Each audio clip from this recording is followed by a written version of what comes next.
Today in the garage we're going to talk about how to buy a car from a private party. You found your dream car, you finally found the car you want, you're in love with it, you're going to go buy it from a private party, not a dealer. These are my 5 keys to negotiating to buying a classic car.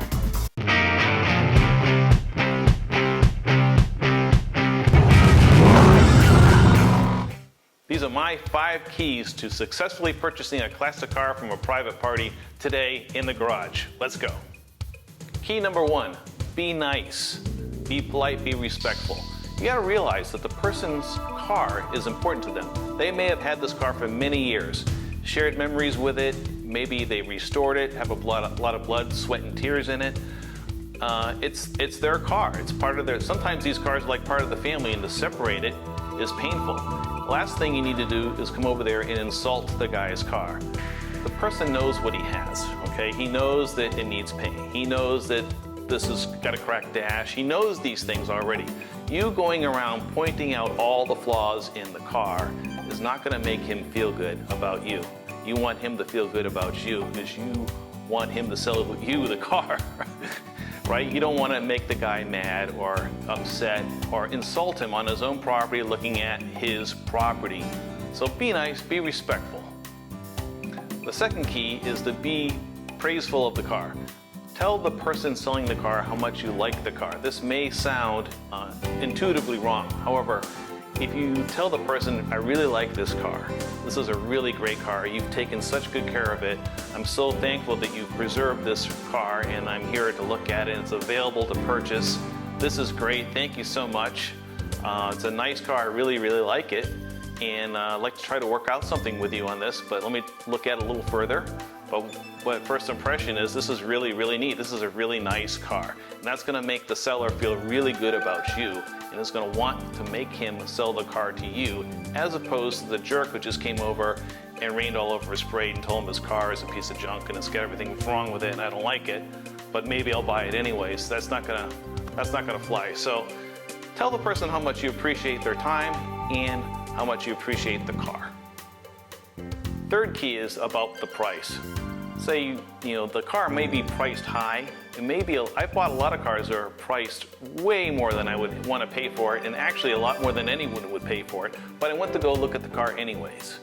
And the reason why I did that is because I really like the car and I want to try to work out something with this guy.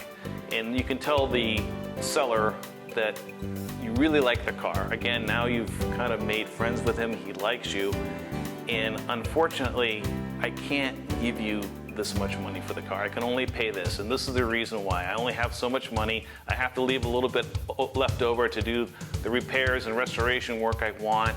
I know that doesn't matter to you, but it matters to me, and then maybe we can work something out here. Sometimes I'll use the comparison, if you look at this car, people are paying $100,000 for new pickup trucks, and this car is only $20,000. It seems like a bargain if you look at it that way. I mean, it's a total bargain.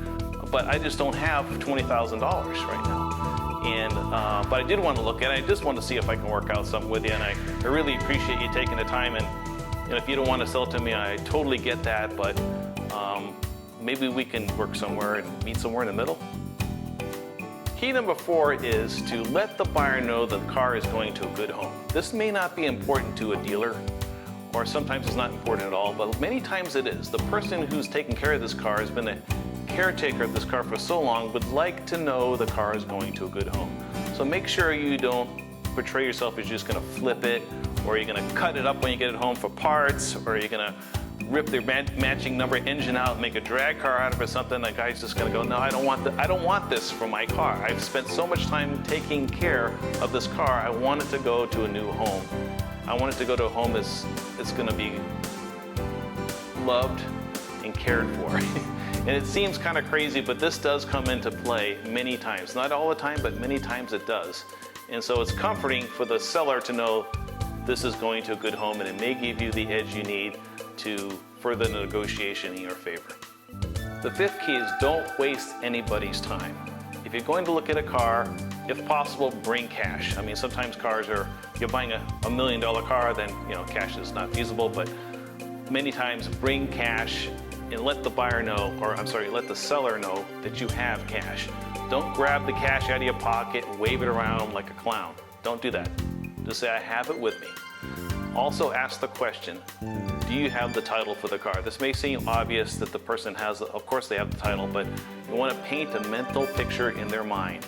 Power of suggestion. You say you have the title and you can sign the title off to me in my name here today. You can do that. And they're of course going to answer yes. And what this does is starts to place the mind into thinking that, well, I'm going to sell this car today to this guy. I can see myself signing off the title. And this may not work all the time. This has worked for me many, many times. And it's just a nice way of being polite and power of suggestion. That's a very important tip, and give that a try. I really like it. And then enjoy the car. Enjoy the negotiation. Try to have fun with it. Sometimes you make new friends, and I've had many friends I've made from buying cars over the years.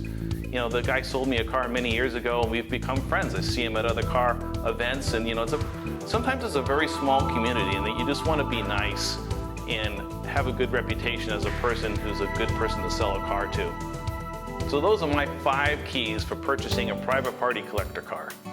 Hope they work for you. They work for me. We'll catch you next time in the garage.